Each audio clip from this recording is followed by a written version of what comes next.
এক শ্রেণীর উস্কানিতে পানীয় জলের দাবিতে আবারও রমেশচৌমুহনী থেকে কাকরাবন যাওয়ার পথ অবরোধ করল পশ্চিম খিলপাড়া এলাকাবাসীরা।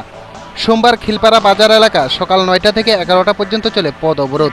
অভিযোগ, স্থানীয় 15 থেকে 20 দিন যাবৎ এলাকায় জল সংকট চলছে। এলাকার 60-8 পরিবার জলের সমস্যা কিছুটা হলেও পার্শ্ববর্তী এলাকা থেকে জলের চাহিদা যোগান হচ্ছিল, কিন্তু একাংশের আবারও সেই উস্কানিতে স্থানীয় মাতব্বররা পথ অবরোধ করে। খবর পেয়ে ঘটনাস্থলে পৌঁছে যান DWS দপ্তরের SDO দুলাল দাস ও রাধাকিশোরপুর থানার SI বিপিন দেববর্মা। খুব সহসাই সমস্যাটি খতিয়ে দেখে প্রয়োজনীয় ব্যবস্থার আশ্বাস পেলে পথ অবরোধ ওঠে। যদিও এলাকায় একই বিষয় নিয়ে আগে একাংশ যুবকের উস্কানিতে পথ অবরোধ করে টায়ার টিউব পুরানো হয়। জানা গেছে এলাকায় বহু অবৈধ জলের লাইনও রয়েছে।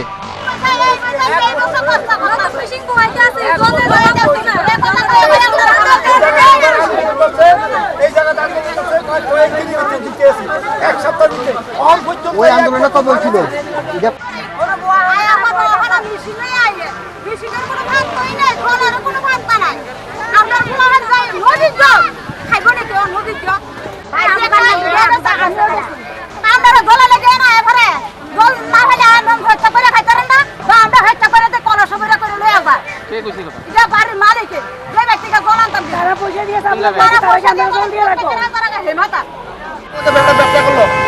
মানুষের বাড়ি বাড়ি লাইন দিল ওই ব্যবসা একটা প্রতিবাদ আপনারা কি দেখো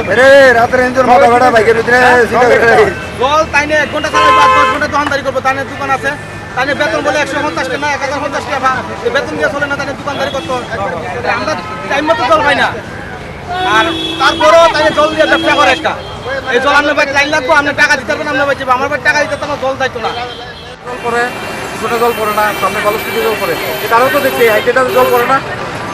এই যে হাইটেনটা দিচ্ছি আমরা নতুন জল পড়ে না, এটা জল যায় না, নিচু লাইন আছে, একটু নিচু আছে, এটার মধ্যে জল পড়ে না, পড়ে না।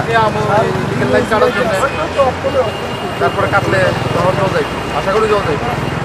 স্যার ওই যে ব্যবসা করে মেশিন চালানো ব্যবসা করে এটার প্রতিবাদ কিনা লাইনে ব্যবসা করে এটা আমরা দেখলাম, আমরা যতটুকু পারি তো লাইন দিয়ে রাখছে, লাইন দিয়ে রাখছে, আমরা শত শত। সংবাদ প্রতিনিধি আরিফ রহমানের রিপোর্ট, ফ্যান্টাসি টিভি।